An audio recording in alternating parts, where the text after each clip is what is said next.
Hello बच्चों, स्वागत करता हूं आपके अपने चैनल कक्षा गणित में। आज आपको वास्तविक संख्याओं से संबंधित जो एक्सरसाइज है 1.1 उसको कंप्लीट करना है। इस एक्सरसाइज में आपको दो संख्याओं का मासा ज्ञात करना है, महत्तम समापवर्तक, हाईएस्ट कॉमन फैक्टर। हालांकि हाईएस्ट कॉमन फैक्टर करने की प्रोसेस हम पहले कुछ छोटी क्लासों में सीख चुके हैं। आज थोड़ा हम नए तरीके से सीखेंगे। अच्छा, नए तरीके से क्यों सीखेंगे? जब हम एक तरीका जानते हैं तो वो तरीका कुछ ऐसे तरीका था जिसमें कि छोटी छोटी कुछ राशियां दी जाती थी और उनका हम फैक्टर कर लेते थे। और फैक्टर करने के बाद जो आपका हाईएस्ट कॉमन फैक्टर का क्या मतलब होता है, जो आपका ज्यादा से ज्यादा उभयनिष्ठ गुणनखंड, बड़े से बड़ा जो गुणनखंड होता था, उभयनिष्ठ गुणनखंड होता था, वही मासा हम ज्ञात कर लेते थे। लेकिन यहां पर हम एक थ्योरम अप्लाई करेंगे, यूक्लिड विभाजन प्रमेय का। इस थ्योरम के माध्यम से हमें मासा ज्ञात करना है। हालांकि यूक्लिड विभाजन प्रमेय का एक वीडियो हम आपको ऑलरेडी पहले दे चुके हैं और उसका हमने पूरा अच्छी तरीके से समझाया कि यूक्लिड विभाजन प्रमेय का क्या होता है। यदि आपने अब तक वो वीडियो नहीं देखा है तो आई बटन दबा के या डिस्क्रिप्शन में जाके उसका लिंक देख लें और उस वीडियो को आप जरूर कंप्लीट कर लें, क्योंकि अगर वो कंप्लीट नहीं करेंगे तो ये विभाजन प्रमेय का जो हम बताने जा रहे हैं इसके माध्यम से आपको मासा ज्ञात करना है तो वो शायद समझ में नहीं आएगा। ठीक है, तो एक बार उसको जरूर देख लें और आते हैं एक्सरसाइज के कुछ सवालों के ऊपर। हालांकि एक बात हम आपसे ये और कहना चाह रहे थे कि आखिर हमें ये विभाजन प्रमेय का क्या क्यों प्रयोग करना पड़ा, थोड़ा हम उसके भी चर्चा बताएं आपको कि क्यों हमने विभाजन प्रमेय का क्यों अप्लाई किया है। तो विभाजन प्रमेय का में हमने इसलिए अप्लाई किया है कि जो जैसे बहुत बड़े बड़े कभी जैसे हम उदाहरण के तौर पे आपसे कहें कि एक हमारी कोई राशि है, जैसे मान लें एक है 1927 और एक आपका है 1363, इसका हमें अगर मासा ज्ञात करना होता है तो पहले वाली जो प्रोसेस होती थी उसमें क्या करते थे हम, इसका हमें मासा ज्ञात करने के लिए इसके फैक्टर करते थे और इसके भी फैक्टर करते थे और फिर जो उभयनिष्ठ गुणनखंड मिलता था वही मासा होता था। ठीक है ना, होता अभी भी यही है। लेकिन समस्या इस बात की है कि यहां पर अगर हम फैक्टराइजेशन करने लगे, गुणनखंड करने लगे, तो शायद मेरे ख्याल से गुणनखंड करना आपको बहुत लेंथी लगेगा कि आखिर 2 से नहीं होगा, 3 से नहीं होगा, 4 से नहीं होगा, 5 से नहीं होगा, 8 से नहीं होगा, 25 से नहीं होगा। मानी अगर इसका हम गुणनखंड करने पर लग जाएं तो वास्तव में इसके गुणनखंड 41 गुणे 47 होते हैं। तो ये 41 गुणे 47 हम कहां तक मन में सोचेंगे कि 41 गुणे 47 इसके गुणनखंड होते हैं, तो ऐसा करना थोड़ी आपके लिए थोड़ा एक मुश्किल सा काम लगेगा। इसी प्रकार ये आपका लिखा है 1363, इसके गुणनखंड होते हैं 29 गुणे 47। तो ये भी देखो थोड़ा सा अजीब सा लग रहा है, क्योंकि ये बड़ी संख्याएं हैं, इनका गुणनखंड करने भाई हम पहले स्टार्टिंग करते हैं कि हम 2 से गुणा कर रहे हैं, 2 से गुणनखंड हो जाएगा या 3 से या 4 से, किससे डिवाइड हो जाएगा ना। तो ये डिवाइड होता है काय से, 29 से। इससे पहले किसी भी राशि से डिवाइड नहीं होगा और कितने बार होता है, 47 बार। तो इस तरीके से अगर इनके फैक्टर गुणनखंड करना चाहें तो थोड़ा हमें मुश्किल सा लगेगा। इसलिए हमने इस यूक्लिड विभाजन प्रमेय का प्रयोग करके हमें किन्हीं दो संख्याओं का मासा ज्ञात करना है, महत्तम समापवर्तक ज्ञात करना है। तो इसके लिए हमने यूक्लिड विभाजन प्रमेय का उपयोग किया है कि हमें यह सब लेंथी काम ना करना पड़े। ठीक है, तो यहां पर हम कह सकते हैं निश्चित रूप से कि इसका उभयनिष्ठ गुणनखंड कितना है, 47। तो इसका एचसीएफ कितना हो जाएगा, मानिए महत्तम समापवर्तक हो जाएगा 47। ठीक है भाई, समझ में आ रही है बात। अब आते हैं, जैसे हम छोटी छोटी गुणनखंडों की बात करें, जैसे हम छोटी संख्याएं जब ले लेते थे, जैसे मान लें थोड़ी देर के लिए कि एक कोई संख्या 12 है, एक कोई संख्या 18 है।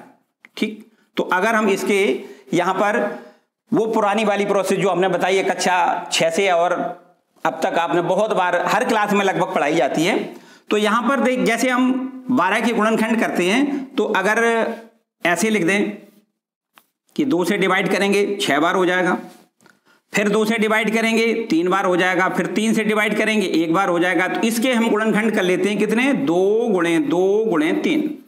ठीक है ना। इसी प्रकार बिल्कुल 18 के गुणनखंड करते हैं तो 18 की भी गुणनखंड ऐसे ही करते हैं हम, पहले 2 से डिवाइड करेंगे, 2 निम 18, फिर 3 से डिवाइड करेंगे, 3 त्रिका 9 और फिर 3 एकम 3। ठीक है ना। तो इसके गुणनखंड करेंगे तो ये हो जाएगा 2 गुणे 3 गुणे 3। अब यहां पर हम एचसीएफ ज्ञात करते हैं तो क्या करते हैं, जो उभयनिष्ठ गुणनखंड होता है, देखिए ये आपका उभयनिष्ठ है ना, ये हाईएस्ट कॉमन फैक्टर का मतलब क्या है, ज्यादा बड़ा से बड़ा उभयनिष्ठ गुणनखंड देखना होता है। तो देखो एक ये भी आपका है ना, तो इस तरीके से हम कह सकते हैं कि इसका एचसीएफ कितना होगा 6। लेकिन आज हम इस प्रोसेस से नहीं करेंगे, आज किससे करेंगे, आज हम करेंगे यूक्लिड विभाजन प्रमेय का। देखिए एक आपका यहां पर लिखा है यूक्लिड विभाजन एल्गोरिथम, इसका क्या मतलब है, वास्तव में बात एक ही है, ये इसका मतलब ये है कि इस विभाजन प्रमेय का प्रयोग करके किन्हीं तथ्यों को कैसे हम प्रूव करते हैं, वो प्रोसेस है यूक्लिड विभाजन एल्गोरिथम। एल्गोरिथम का मतलब है कि उन तथ्यों को प्रूव करना जो वास्तव में रियल है, जो वास्तव में सत्य हैं, उनका प्रूफ हम करेंगे इस यूक्लिड विभाजन प्रमेय की मदद से। तो चलिए हम देखते हैं ये यूक्लिड विभाजन प्रमेय की मदद से हम 2 या 2 से अधिक संख्याओं का एचसीएफ कैसे ज्ञात करते हैं। तो देखिए इन्हीं दोनों संख्याओं के कौन कौन सी 2 संख्याएं जो अभी हमने आपको लिखी हैं, कौन कौन सी 12 और 18, इन दोनों संख्याओं का एचसीएफ हमें ज्ञात करना है। काहे से ज्ञात करना है, यूक्लिड विभाजन प्रमेय की मदद से। अभी जो हमने आपको प्रोसेस बताई वो तो छोटे क्लासों वाली प्रोसेस थी, अब आप इस विधि से 12 और 18 का एचसीएफ कैसे ज्ञात करेंगे। तो देखिए आपको सबसे पहले ये देखना है कि इन दोनों में से कौन सी संख्या बड़ी है। यहां पर 12 छोटी है और 18 बड़ी है, इसका मतलब ये है कि 18 में आपको भाग देना है काहे से, 12 से। मतलब ये हमारा भाजक है और ये हमारा भाज्य है, ठीक है। जो बड़ी संख्या है उसको भाज्य मानना है और जो छोटी संख्या उसको भाजक मानना है, और बस सीधा हम देखो भाग करके दिखाते हैं। यहां पर अगर हम भाग कर दें तो 12 का कितनी बार भाग जाएगा, इसमें 1 बार, ठीक है। तो 12 एकम 12 और यहां माइनस करेंगे तो क्या बचेगा, 6 बचेगा, ठीक है। और फिर आप क्या करेंगे, ये जो 6 बचा है इसको आप फिर से भाजक मान लें और ये हमारा भाज्य हो जाएगा 12। फिर समझे बहुत ध्यान से, इसको यहां से माइनस करने के बाद जो आपका ये शेषफल बचेगा उस शेषफल को हम भाजक मान लेंगे और ये 12 जो पहले हमारा भाजक था वो अब भाज्य बन जाएगा। तो चलिए फिर से दोबारा वही प्रोसेस कर दें। तो देखिए यहां से अगर हम इसमें भाग करेंगे तो कितनी बार जाएगा, ये आपका 2 बार जाएगा, ठीक। और यहां पर माइनस करेंगे तो ये अब आपका शेषफल क्या बचेगा, 0 बचेगा। तो यहां पर शेषफल जब 0 बच गया तो समझो हमारी ये प्रोसेस अब खत्म हो गई। अब जो लास्ट वाला भाजक, ये भाजक है, वही आपका एचसीएफ हो जाएगा। आपको याद रखना है कि एचसीएफ ज्ञात करने के लिए क्या करेंगे, जो दोनों संख्याएं हैं उन दोनों संख्याओं में से बड़ी संख्या को भाज्य मानना है और छोटी संख्या को भाजक मानना है, और उस छोटी संख्या से भाग करना है और भाग करते हुए अंतर करेंगे, और अंतर करने के बाद मानी घटाने के बाद जो शेषफल आएगा उस शेषफल को फिर से दोबारा से भाजक मान लेंगे और ये हमारा जो पहले भाजक था वो हमारा भाज्य बन जाएगा, ठीक। और वही प्रोसेस फिर से दोहरानी है। तो यहां पर देखो अब 2 बार जाएगा और 2 का अगर हम 6 में गुणा करेंगे 2 छक 12 और 12 में से 12 माइनस करेंगे तो क्या हो जाएगा, 0। जब शेषफल 0 हो जाए तो ये हमारा जो अंतिम वाला भाज्य है, ये भाजक है, वही भाजक आपका एचसीएफ कहलाएगा, ठीक। तो अब आपको अगर हम यहां स्टेप बाय स्टेप प्रोसेस लिखनी है, यहां पर आपको स्टेप बाय स्टेप प्रोसेस लिखनी है, तो सबसे पहले क्या लिखना है, हमने आपको बताया है कि आपको यूक्लिड विभाजन प्रमेय का स्टेप बाय स्टेप लिखना है। देखिए ध्यान दें, आपको लिखना है 18 बराबर 12 गुणे 1 प्लस शेषफल कितना है, 6, ठीक, पहला स्टेप। दूसरा स्टेप देखिए यहां पे आ जाओ, तो अब ये लिखना है 12 बराबर 6 गुणे 2 प्लस शेषफल कितना है, 0। तो ये हमारा, ये देखिए ये 2 जो निकल रहा है 6, ये आपका एचसीएफ हो जाएगा, ठीक है। तो ये प्रोसेस हमें करनी है। अब जो आपके पाठ्यक्रम में है वो ये प्रोसेस करनी है, अब आपको पुरानी वाली प्रोसेस नहीं करनी है। तो चलिए एक्सरसाइज के कुछ सवालों को करते हैं। तो देखिए एक्सरसाइज 1.1 के कुछ सवाल, 3 देखो, पहले सवाल के 3 भाग दिए गए। इसमें आपको क्या करना है कि हमें यूक्लिड विभाजन प्रमेय की मदद से हमें इनका एचसीएफ ज्ञात करना है, सीधा सीधा काम है। बहुत उलझाऊ काम नहीं है, हमने आपको जो प्रोसेस बताई है बस उसी प्रोसेस पर चलना है, बिल्कुल आसान सा काम है, कतई परेशान होने की जरूरत नहीं पड़ेगी। चलिए देखो हम एक सवाल पहले करते हैं। पहला भाग, यहां पर आपको 135 और 225 दो संख्याएं दी गई। इन दोनों संख्याओं में आप देख के निश्चित रूप से ये कह सकते हैं कि ये आपका 135 छोटा है और 225 बड़ा है। सीधा सीधा है, 225 ये आपका बड़ा है जबकि 135 ये आपका छोटा है। ठीक है, तो देखिए हमें क्या करना है, बड़ी संख्या में भाग देना है कैसे, छोटी संख्या से। मानी 225 लिखा है, इसमें आपको 135 से भाग करना है। तो चलिए करके दिखा देते हैं। देखो यहां पर इसका सीधा दिख रहा है, एक बार भाग जाएगा ना, तो आपको लिखना है 135 का एक में भाग जाएगा। देखिए एक बार तो ये माइनस कर दें तो 0 और ये 12 में से 3 घट जाएगा, 9 बचेगा, 90 हो गया, है ना। अब आपको क्या करना है, अब आपको फिर से देखो भाग करना है, इससे भाग करना है काय में, 135 में। बस सीधा इसको उठा के यहां रख लें, काम खत्म। ठीक है ना। अब ये हमारा भाजक हो जाएगा और ये भाज्य बन जाएगा। तो चलिए वही प्रोसेस फिर कर देते हैं।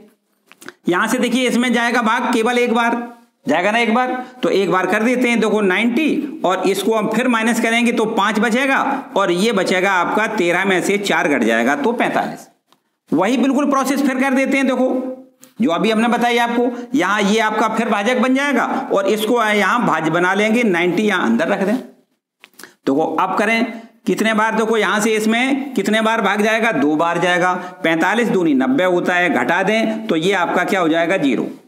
ठीक, जैसे 0 हो जाता है तो जो लास्ट वाला भाजक है बस यही एचसीएफ कहलाएगा। क्लियर, बस इतना आपको प्रोसेस करना है। देखिए स्टेप कैसे लिखेंगे, ऐसा नहीं है कि यहां पर करने के बाद एचसीएफ लिख दें, पूरा आपको चूंकि एल्गोरिथम भी लगाना ही है हमें। तो ये हमारा यूक्लिड विभाजन प्रमेयिका का पहला स्टेप। हमने आपको क्या बताया, क्या लिखते हैं हम, यूक्लिड विभाजन प्रमेयिका होता क्या है। पहले स्टेप लिखने से पहले आपको लिख दें a बराबर BQ प्लस R, यही तो हमारा यूक्लिड विभाजन प्रमेयिका है। इसमें देखो पहला स्टेप आपको लिखना है 225, क्या लिखना है, 225 बराबर 135 गुणा 1 प्लस शेषफल कितना है, 90। ये आपका हो गया पहला स्टेप। दूसरा स्टेप देखो कैसे करेंगे। दूसरा स्टेप आपका है 135 और 135 बराबर क्या लिखना है, ये लिखना है 90 गुणे 1 और प्लस में शेषफल कितना है, 45, शेषफल 45। अब आपको बस तीसरा स्टेप और लिख देना है। तो तीसरा स्टेप में क्या लिखा है, 90 मानी 90 लिखा है और इसको बराबर लिखना है कितना, 45 और गुणा में क्या लिखना है, देखो कितने बार गया था, 2 बार और प्लस शेषफल कितना है, 0। ठीक, तो ये हमारा जो 45 दिख रहा है ये आपका एचसीएफ। ठीक है, आपको आंसर कैसे लिखना है, ये दो संख्याएं थी हमारे पास, 135 और आपकी एक 225। आपको लिखना है एचसीएफ काय का, 135 और कॉमा 225 का जो एचसीएफ है वो कितना है, 45 आया। बस आपको इतना लिख देना है, बस समझो आपके पूरे नंबर फाइनल आ गया समझ में। बस इतना आपको करना है। इसका भी देखो यहां पर स्टेप भी लिखना है, ऐसा नहीं है, ये करने के बाद आंसर तो आपका आ जाएगा, लेकिन आपको इस प्रमेयिका का प्रयोग करने के लिए ये स्टेप भी दिखाने हैं। ठीक है, तो कैसे कैसे करेंगे ये पूरा क्लियर दिखाना है। सही है, देखो दूसरा भी करेंगे, ऐसा नहीं है कि यहां पर एक जैसी सारी प्रोसेस है। चलो दूसरा प्रश्न करके दिखा देते हैं, इसको रब कर दें पूरा। चलिए इसको देखो, दूसरा वाला क्या है, ये आपका है 196 और ये है आपका 38220। अब बता सकते हो आप 38220 ये आपका बड़ा है जबकि 196 ये आपका छोटा है। ठीक है, तो ये आपका हो जाएगा भाज्य और ये भाजक हो जाएगा। माने आपको ये छोटी संख्या से भाग देना है, 196 से भाग देना है, काय में 38220 में भाग देना है। ठीक है, इतना भाग करके देखते हैं, देखो क्या आएगा। ये आपको 196 लिखा है, यहां पर देखो भाग करेंगे पहले 3 अंक में, देखो कितने बार जाएगा, 2 बार तो जाएगा नहीं भाई, लगभग 200 से है ना। 196 का मतलब लगभग 200 है, अगर इसका डबल करोगे तो 400 के है ना लमसम आएगा। ये 400 से काफी छोटा है इसलिए एक बार आएगा ये। तो एक बार भाग करेंगे तो आपका 196 लिखना है। अब माइनस कर दें, ये देखिए 12 में से 6 घट जाएगा, 6 बचेगा, और यहां से आपका 17 में से 9 घट जाएगा तो 8 बचेगा, और ये बचेगा 2 में से 1 घट जाएगा तो 1। ठीक है, अब आपको क्या करना है, 2 का ये अंक उतारेंगे 2 का। अब बताओ कितने बार जाएगा, 9 बार। देखो तो 9 छक्का 54 की 4 हासिल 5, और 9 ने 81, और 5 86 हासिल 8, और 9 एकम 9 और 8 17। अब ठीक है ना। अब इसको फिर देखो माइनस करोगे, 12 में से 6 घट जाएगा तो 4 घट जाएगा, कितना बचेगा, 8 बचेगा, और ये 15 में से 6 घट जाएगा तो 9 बचेगा, 98 हो गया। अब आपको 0 उतारना है। ठीक है ना। अब बताओ कितने बार जाएगा, ये जाएगा 5 बार। ठीक, 5 बार जाएगा, 5 छक्का 30, और 5 निम 45, और 3 48 हासिल 4, और 5 एकम 5 4 9। देखो पूरा डिवाइड हो जाएगा। अगर ये पूरा डिवाइड होता है मानी शेषफल शून्य बचता है, तो आपका ये जो भाजक होता है यही आपका एचसीएफ हो जाता है। ये एक ही बार में हो गया काम, एचसीएफ। ठीक, यही हो जाएगा। देखिए इसका स्टेप केवल एक लिखना है। स्टेप क्या लिखोगे, इसका लिखना है आपको 38220 बराबर 196, गुणा में लिखना है 195, और प्लस में शेषफल कितना बचा, 0। तो ये हमारा जो 196 है यही आपका क्या है, एचसीएफ। ठीक है, आपको लिखना है एचसीएफ, काय का एचसीएफ निकालना है 196, 38220, इसका एचसीएफ बराबर आपको क्या लिखना है, 196। समझ में आ गया, कोई डाउट नहीं। इसी प्रकार से आपको देखो थर्ड पार्ट भी करना है। देखो इसको रब कर देते हैं और थर्ड पार्ट भी आपको करके दिखा देते हैं।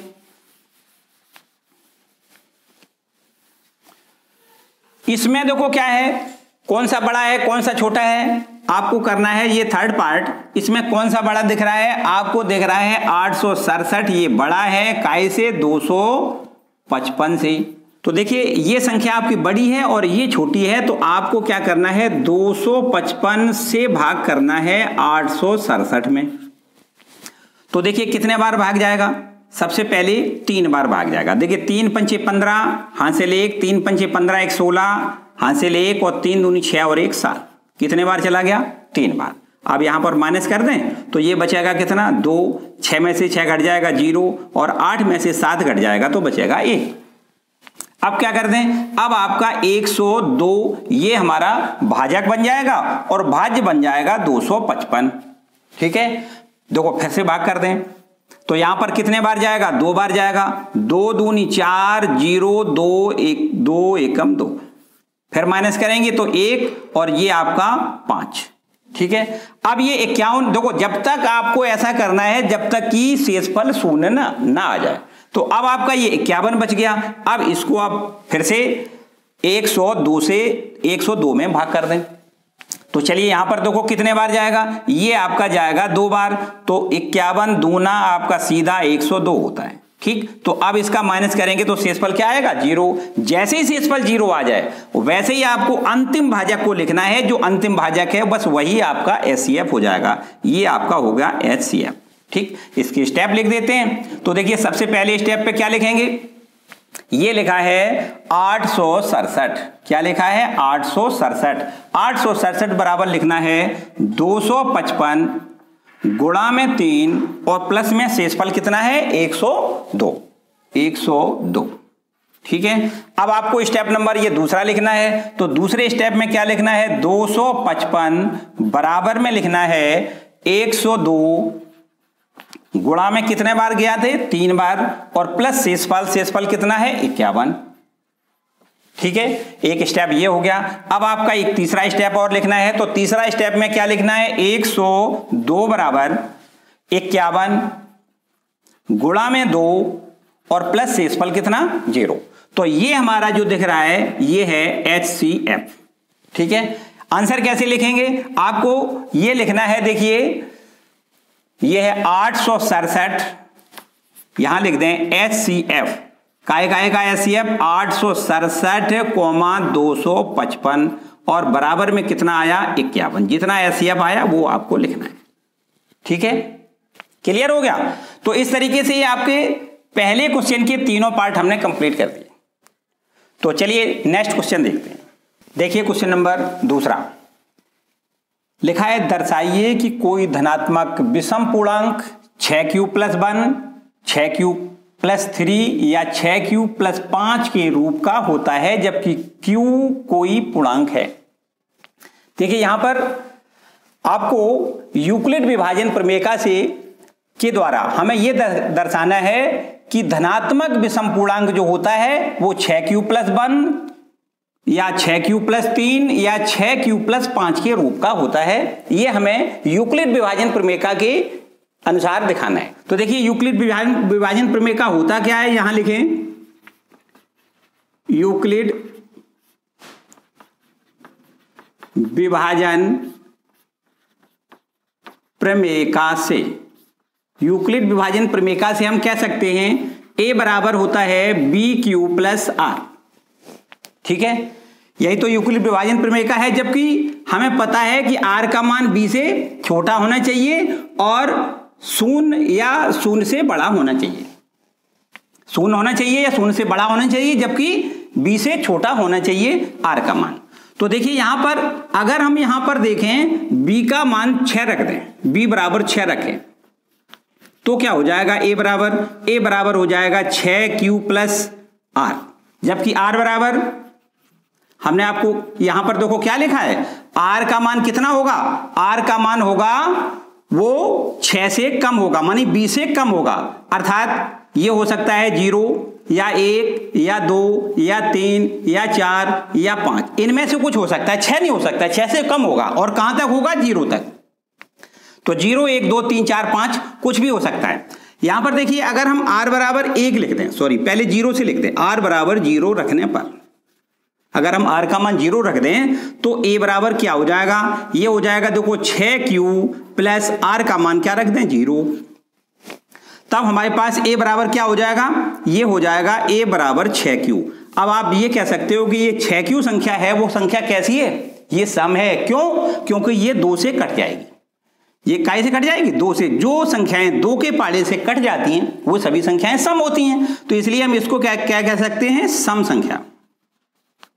ठीक है, इसके बाद r बराबर आप 1 रख दें, तो r बराबर 1 रखने पर देखो क्या हो जाएगा, इसमें यहां पर r का मान 1 लिख दें तो ये हो जाएगा a बराबर 6q+r का मान 1 रख दें। अब बताओ यहां पर ये 6q तो सम संख्या है और इसमें 1 जुड़ गया, इसका मतलब ये क्या हो गया, ये विषम हो गई। किसी सम संख्या में जब 1 जोड़ दिया जाता है तो वो संख्या क्या हो जाती है, विषम हो जाती है। तो इसको हम कहेंगे विषम संख्या, क्योंकि ये अब 2 के पाड़े से डिवाइड नहीं होगी, ये 2 से नहीं कट सकती है संख्या। अगर अलग अलग दोनों काटना चाहें तो अभी नहीं कटेगी, 2 कॉमन लेके काटना चाहें 2 कॉमन मिलेंगे नहीं, इसलिए हम निश्चित रूप से ये कह देंगे कि ये 6q+1 संख्या कैसी है, विषम संख्या है। चलिए r बराबर अगर हम 2 रख दें, जब r का मान 2 रखेंगे तो a का मान कितना हो जाएगा, a का मान हो जाएगा 6q+2। अब यहां से देखिए ध्यान दें, जब r का मान 2 लिख दिया तो अब ये पुनः संख्या 2 से कटने वाली हो गई, अर्थात ये संख्या सम हो गई। कैसे, यहां से दोनों जगह से 2 कॉमन मिल जाएगा तो 2 से डिवाइड हो जाएगी, तो 2 से डिवाइड हो जाएगी, इसका मतलब ये संख्या कैसी हो गई, अब ये संख्या आपकी सम हो गई। ठीक है, सम संख्या हो गई। इसके बाद r बराबर हम 3 रख दें, तो r बराबर 3 रखने पर देखो क्या मिलेगा, ये a बराबर हो जाएगा 6q+r का मान 3 लिख दें।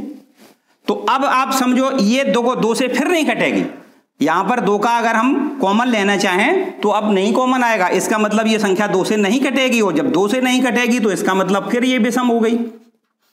ठीक है, अगर हम r बराबर 4 रख दें, r बराबर 4 रखने पर देखो a बराबर कितना आ जाएगा, a बराबर हो जाएगा 6q+4, r का मान 4 रख दिया, इसमें 6q r का मान 4 रख दें तो ये a बराबर हो गया 6q+4। अब बताओ भाई ये संख्या 2 से कट जाएगी, क्योंकि ये संख्या में दोनों संख्याओं में 2 कॉमन है, दोनों पदों में 2 कॉमन है, और जब 2 कॉमन है इसका मतलब ये 2 से कट जाएगी, और 2 से कटने का मतलब होता है संख्या कैसी है, सम है, तो ये संख्या फिर सम हो गई।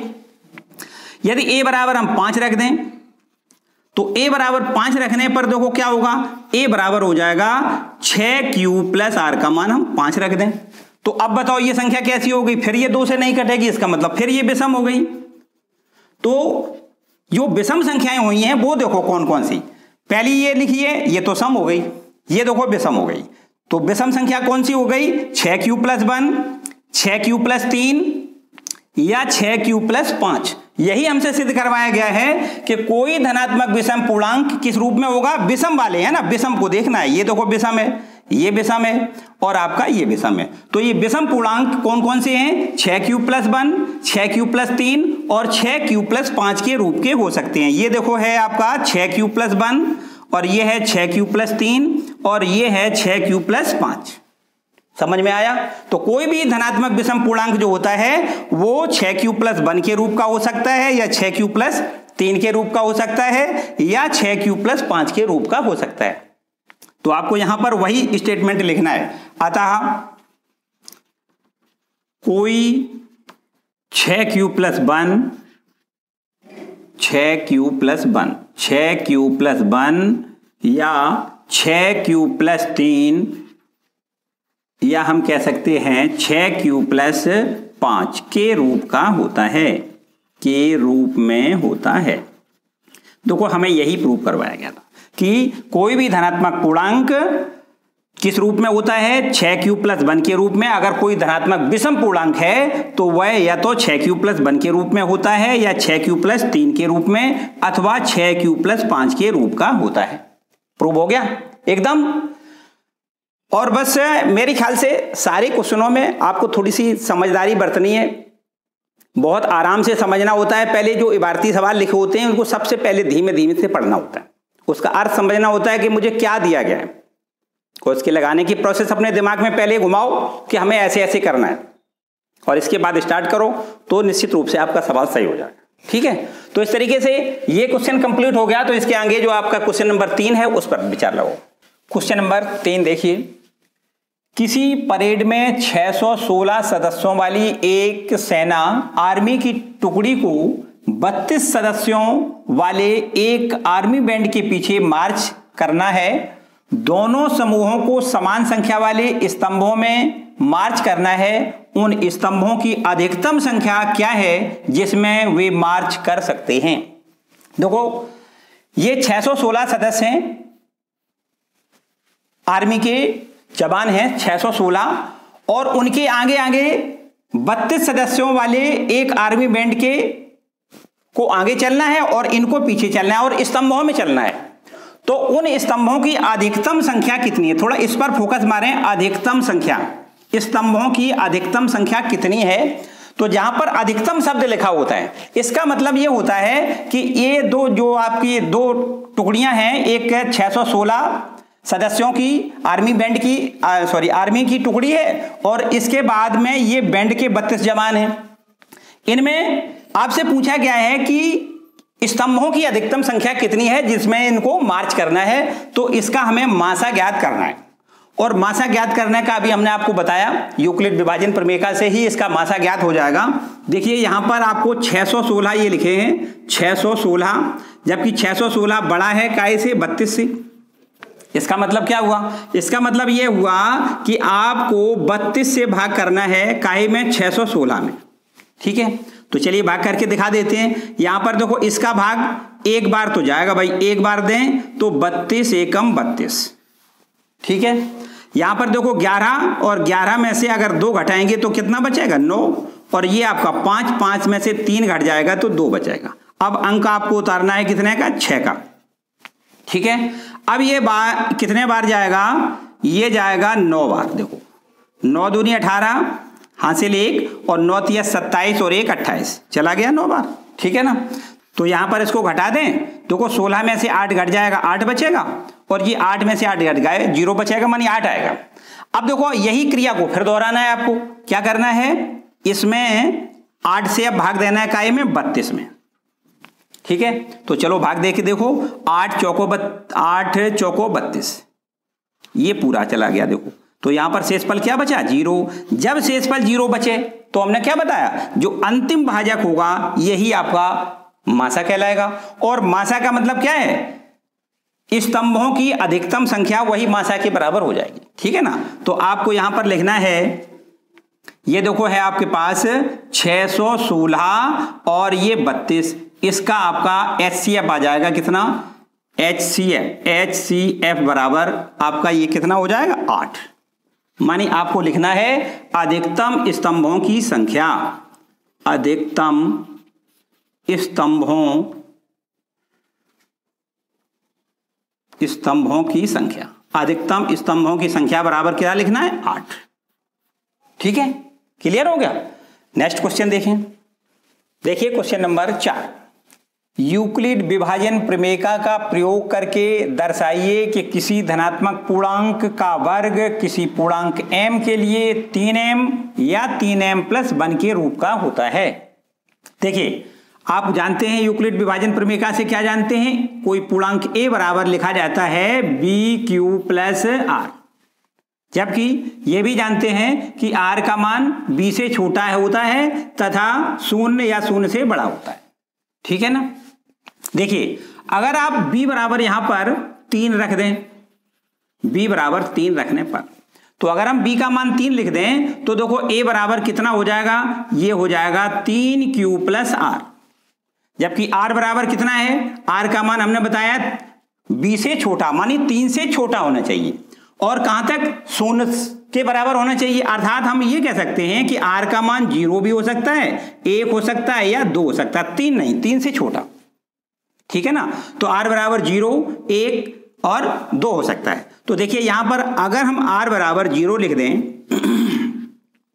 r बराबर 0 रख दें तो देखो a का मान कितना निकल आएगा, a बराबर हो जाएगा 3q प्लस r का मान 0 रख दें तो आपका a का मान कितना हो जाएगा, a बराबर 3q। ठीक, अगर देखो ध्यान दें इसमें लिखा है कि किसी भी धनात्मक पूर्णांक का वर्ग, अब इसका हम वर्ग कर दें तो देखो वर्ग करने पर क्या हो जाएगा, वर्ग करने पर धनात्मक पूर्णांक a है तो इसका वर्ग कितना हो जाएगा, a वर्ग हो जाएगा। यहां पर क्या लिखना है, 3q और 3q का वर्ग कर दें तो बताओ क्या कर सकते हो, 9q का स्क्वायर, वर्ग करोगे कितना हो जाएगा 9q स्क्वायर। तो देखिए यहां पर हम इसको ऐसे भी लिख सकते हैं 3 इंटू में 3q का स्क्वायर, ये इस तरीके से 3 त्रिका 9 होता है ना, तो 3 इंटू 3q स्क्वायर, और 3q स्क्वायर को अगर m मान लें तो ये हो जाएगा 3 इंटू m, जहां m बराबर क्या है, देखो m बराबर हमने मान रखा है 3q का स्क्वायर। तो देखिए हमें सवाल में ये दिया गया है कि किसी भी धनात्मक पूर्णांक का वर्ग किस रूप में हो सकता है, 3m के रूप में हो सकता है, ये देखिए, ठीक है ना, 3m, जहां m कितना है, m बराबर हमने 3q स्क्वायर लिख दिया। अब r बराबर आप 1 लिख के देखो, यहां लिख दें r बराबर 1 रखने पर, तो देखो r बराबर जब 1 रखेंगे तो a का मान कितना आएगा, यहां रख दें, देखो ये हो जाएगा a बराबर 3q प्लस r का मान कितना 1 लिख दें, तो ये r का मान जब 1 लिख देंगे तो ये हमारा a बराबर कितना हो जाएगा 3q प्लस 1। यहां इसका भी आपको वर्ग करना है तो वर्ग करके देखें किस रूप में होता है, तो वर्ग करने पर ये हो जाएगा a का वर्ग, और इधर वर्ग करोगे तो क्या करोगे 3q प्लस 1 का वर्ग, मानी दोनों पक्षों का वर्ग करेंगे। चलिए देखो दोनों पक्षों का वर्ग करेंगे तो इधर होल वर्ग खोलें, क्या होता है a प्लस b का होल वर्ग, क्या होता है a वर्ग, मानी इसका स्क्वायर करना है, मानी हमें लिखना है 3q का स्क्वायर कितना होगा 9q स्क्वायर, प्लस 1 का स्क्वायर 1 होता है, प्लस दोनों पदों का गुणा का दूना करना होता है, तो 3q का 1 में गुणा 3q, इसका दूना कितना हो जाएगा 6q हो जाएगा। ठीक है, इसको ऐसे भी लिख सकते हैं, देखो ये आपका 9q का स्क्वायर प्लस में 6q और प्लस में 1, इन दोनों पदों से आप देखें ध्यान से हम 3 कॉमन ले लें, कितना 3, तो 3 कॉमन लेने से क्या हो जाएगा 3 त्रिका 9 मानी 3q का स्क्वायर बचेगा, प्लस 3 दूनी 6 मानी 2q बचेगा, और प्लस 1 ये आपका ज्यों का त्यों। अब हम इसको m मान लें, देखो ध्यान दें 3 और इसको m मान लें प्लस 1, जहां m बराबर कितना है यहां लिख दें, जहां m बराबर है हमारा 3q का स्क्वायर प्लस में 2q। तो अब क्या सिद्ध हो गया, किसी भी धनात्मक पूर्णांक का वर्ग किस रूप में होता है 3m प्लस 1 के रूप में होता है। ठीक है, अब एक और बात रह गई, उसको भी रख के देखते हैं, r बराबर 2 रखने पर, ठीक है, तो r बराबर 2 देखो यहां पर रख के देखें, कहां पर, ये वाला है ना। तो ये हमारा है a बराबर 3q प्लस r का मान कितना लिख दें, 2 लिख दें। अब देखो फिर दोबारा से क्या करेंगे, वर्ग करने पर दोनों पक्षों का वर्ग करें तो ये a का स्क्वायर हो जाएगा बराबर ये 3q प्लस 2 इसका स्क्वायर कर दें। ठीक है, तो देखिए स्क्वायर करने पर क्या मिलेगा, स्क्वायर करने पर चलिए यहां लिख देते हैं।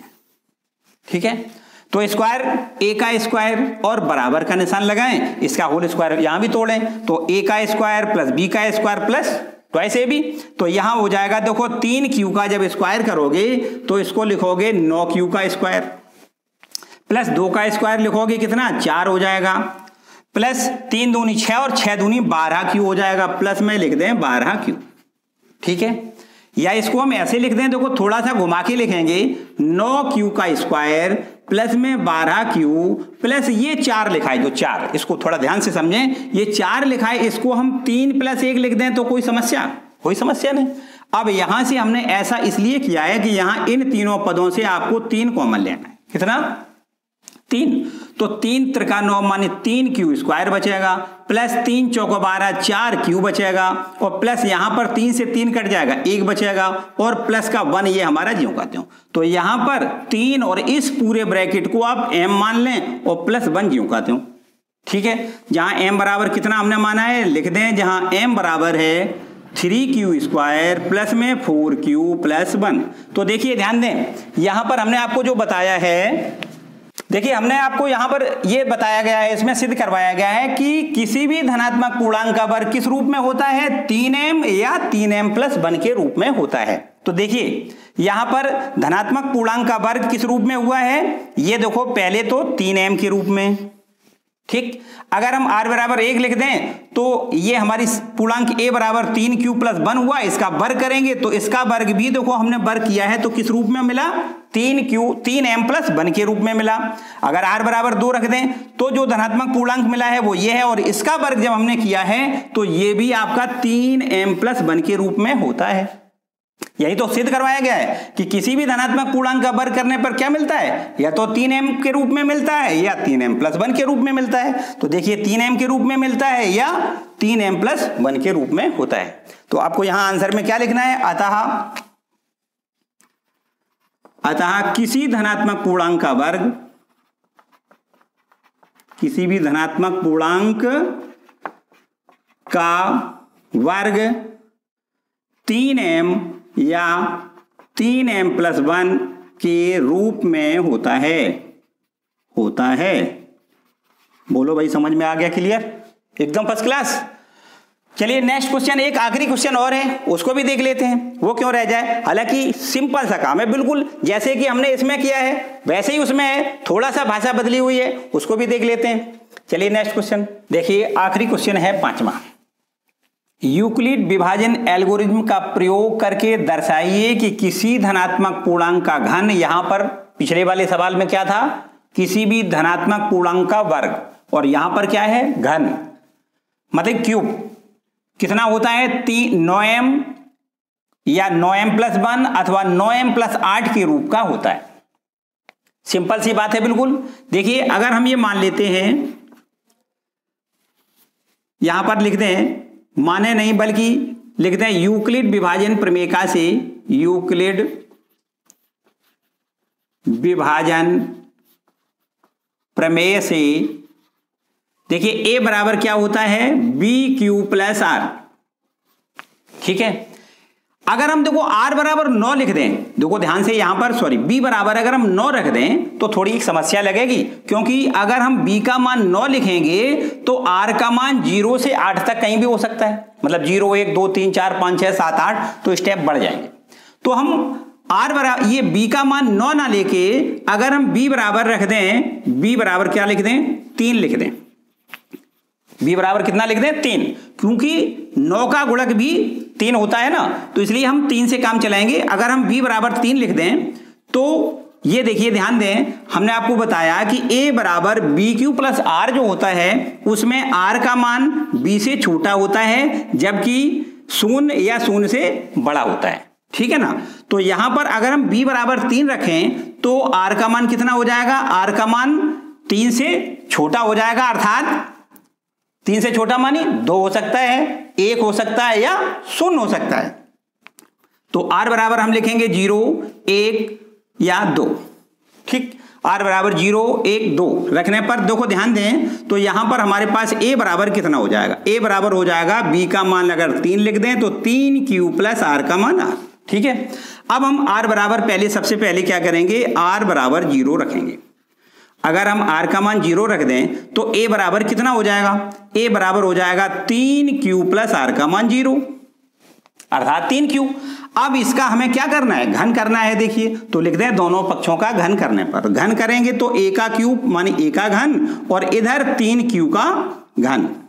ठीक है, तो बताओ ये तो हो जाएगा a क्यूब और इधर हो जाएगा 3 तिया 9 तिया 27 इंटू q का क्यूब। तो इसको हम कैसे लिख सकते हैं, इसको लिख सकते हैं 9 इंटू में 3q का क्यूब, अर्थात देखो 9 तिया 27 होता है, हमें लिखना है किस रूप में, 9 इंटू में इसको m मान लें तो यहां लिख सकते हैं 9m के रूप में। देखो यही तो हमें प्रूव करना है कि किसी भी धनात्मक पूर्णांक का घन किस रूप में होता है, 9m के रूप में होता है। तो धनात्मक पूर्णांक का घन बराबर कितना आ गया, 9m, इस रूप में आ गया, जहां m का मान कितना लिखोगे आप, m बराबर आपको लिखना है 3q का क्यूब। ठीक है, दूसरे नंबर पे r बराबर आपको 1 लिख देना है। तो अगर हम r का मान 1 रख देंगे तो देखिए यहां पर a का मान कितना हो जाएगा, a बराबर हो जाएगा 3q प्लस r का मान 1 लिख दें तो ये हो जाएगा 3q प्लस 1। ठीक है, आप क्या कर दें, दोनों पक्षों का घन कर दें, लिख दें घन करने पर तो ये हो जाएगा a का क्यूब और इधर हो जाएगा 3q प्लस 1 का क्यूब, 3q प्लस 1 का घन। ठीक, अब आप घन वाला फॉर्मूला जानते हैं, खोल दें भैया घन, होल घन का क्या फॉर्मूला होता है, a का क्यूब प्लस b का क्यूब प्लस 3ab ब्रैकेट में a प्लस b।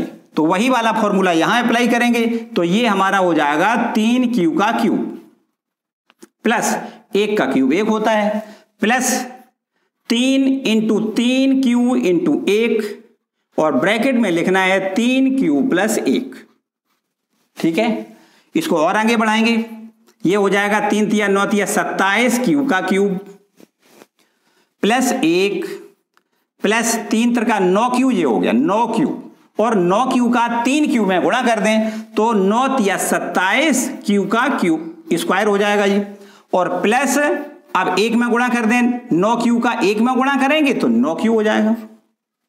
ठीक है, इसको कुछ इस प्रकार भी लिख सकते हैं, देखो ध्यान दें, एक पद ये है, एक ये है और एक ये, इन तीनों पदों से आप देखें तो 9 कॉमन मिल रहा है, आपको 9 कॉमन ले लेना है। ठीक, इस पद को छोड़ दिया हमने, अभी ये 3 पद लिए, इनमें से 9 कॉमन मिलेगा तो ये हो जाएगा, देखिए कितना, 3q का क्यूब प्लस यहां भी देखो बचेगा कितना, 3q का स्क्वायर प्लस ये केवल q बचेगा, 9 कॉमन चला जाएगा। ठीक है ना, और प्लस का आपका ये 1 जिसमें हमने कॉमन नहीं लिया है वो आपका ज्यों का त्यों। ठीक है, तो अब हमारे पास ये हो गया 9 और इस पूरे पद को हम क्या m मान लें प्लस 1। तो इसका मतलब क्या हो गया, किसी भी धनात्मक पूर्णांक का घन किस रूप में होता है, 9m प्लस 1 के रूप में होता है।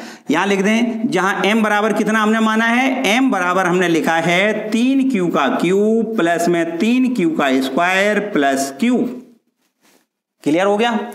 पुनः r बराबर अब आपको 2 रख देना है। ठीक, r बराबर 2 रखने पर देखिए यहां पर r का मान अगर 2 रख दें तो a बराबर आपका कितना हो जाएगा, a बराबर हो जाएगा 3q और प्लस r का मान कितना लिखोगे, 2।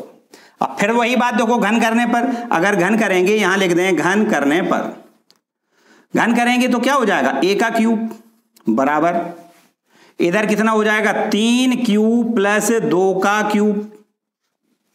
ठीक है, तो a का क्यूब बराबर, अब होल क्यूब इस पद को तोड़ दो, क्या हो जाएगा, पहले पद का क्यूब प्लस दूसरे पद का क्यूब, वही सूत्र जो अभी हमने अप्लाई किया है। तो यहां पर देखो इसका क्यूब करोगे तो कितना हो जाएगा, 27q का क्यूब प्लस दूसरा पद का क्यूब मानी 2 का क्यूब, कितना लिखोगे, 8 लिखोगे प्लस अब इन दोनों का गुणा, पहले 3 का गुणा करें, फिर 3q में 2 का गुणा करें, फिर लिख दें 3q प्लस 2। बोलो भाई समझ में आ रहा। चलिए लास्ट में देखो यहां लिख देते हैं, थोड़ा सा बचा है। देखो a का क्यूब बराबर, a क्यूब बराबर 27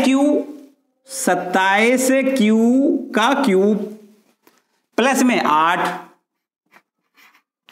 और प्लस में ये देखिए 3 का 9, 9 दूनी 18 और 18 क्यू का गुणा आपको किस में करना है? 3 क्यू में करना है। 18 तिया 54 क्यू का स्क्वायर, 54 इंटू क्यू का स्क्वायर। 18 क्यू का गुणा इसमें कर दिया। अब 18 क्यू का गुणा 2 में करना है तो 18 दूनी 36 क्यू प्लस में लिख दें यहां पर 36 क्यू। ठीक है, चलिए बराबर यहां पर अब आप देखें ये 3 पद 1, 2 और ये 3, इन तीनों पदों से आपको 9 कॉमन लेना है। क्या करना है? 9 कॉमन लेंगे तो 9 तिया 27, ये बचेगा 3 क्यू का क्यूब, 9 चौको 36, 9 पंचे 45, 9 छक्का 54, देखो 6 बार जाएगा, 6 क्यू का स्क्वायर और 9 चौको 36, 4 बार ये जाएगा। ठीक, 4 क्यू और प्लस में जो 8 लिखा है उसमें जिसमें से हमने कॉमन नहीं लिया ये पद लास्ट में जो कहते हो लिख दिया। ठीक है, बराबर 9। अब इस पूरे ब्रैकेट को हम m मान लें और प्लस 8 आपका लिखा है, जबकि m बराबर कितना है? देखिए m बराबर है 3 क्यू का क्यूब प्लस में 6 क्यू का स्क्वायर प्लस में 4 क्यू। ठीक है, तो इस तरीके से हम ये कह सकते हैं कि किसी भी धनात्मक पूर्णांक का घन किस रूप में होता है। देखिए यहां से देखें, किसी भी धनात्मक पूर्णांक का घन या तो 9m के रूप में होता है या किसी भी धनात्मक पूर्णांक का घन 9m प्लस 1 के रूप का होता है या किसी भी धनात्मक पूर्णांक का घन 9m प्लस 8 के रूप का होता है। देखिए यही हमें प्रूव करना है, किसी भी धनात्मक पूर्णांक का घन 9m अथवा 9m प्लस 1 अथवा 9m प्लस 8 के रूप का होता है। क्लियर हो गया? तो इस तरीके से आपको यहां पर फाइनल वही बात लिखनी है, अतः किसी भी धनात्मक पूर्णांक का घन 9m 9m प्लस 1 अथवा 9m प्लस 8 के रूप का होता है। ठीक है, मेरे ख्याल से बिल्कुल एकदम क्लियर प्रश्नावली आपकी समझ में आ गई होगी अगर आपने बहुत ध्यान से समझा होगा। बाय द वे, कभी ऐसा होता है कि आपके समझ में कोई बात ना आती हो तो आप बहुत दिमाग को स्थिर रख के थोड़ा आप वहां रेस्ट कर सकते हो। भाई ऐसा तो है नहीं कि टीवी शो चल रहा है तो वो निकल जाएगा, आप थोड़ा रेस्ट कर लें, उसको बंद कर दें, एक जगह पर रोक के उसको समझ लें और फिर इसके बाद उसको स्टार्ट करके आगे बढ़ा लें, तो आपको कतई परेशान होने की जरूरत नहीं है। अगर आपके दिमाग में ये आ गया कि भाई समझ में नहीं आ रहा, समझ में, तो समझने की कोशिश आपको भी करनी है। ऐसा नहीं है कि सब कुछ, क्योंकि हम आपके सामने तो है नहीं जो आप हमसे कुछ पूछ सको, जो आप जहां पे अटके हो वो आप हम सीधे सीधे आपको बता सकें, ऐसा तो हो नहीं सकता। हाँ, ये जरूर है कि आप कमेंट करके अगर आप हमसे पूछेंगे तो उसका हम आपको आंसर देंगे। तो इसलिए हम आपसे बार बार हर वीडियो में ये कह देते हैं कि भाई अगर आपको कोई समस्या आती है तो मुझे कमेंट करके जरूर बताओ। ठीक है, तो आज मेरे ख्याल से हम इतना ही पढ़ाएंगे आपको। आज ये आपको वीडियो कैसा लगा, आज हम फिर वही बात दोहरा रहे हैं कि मुझे कमेंट बॉक्स में जरूर अपनी राय दें। ठीक है, और अगर आप चैनल पर नए हैं तो चैनल को सब्सक्राइब जरूर करें और वीडियो को लाइक जरूर कर दें, क्योंकि जब वीडियो को आप लाइक करते हैं तो मुझे भी मोटिवेशन मिलता है कि भाई चलो आप समझ रहे हैं। ठीक है, तो आज का वीडियो हम यहीं समाप्त करते हैं।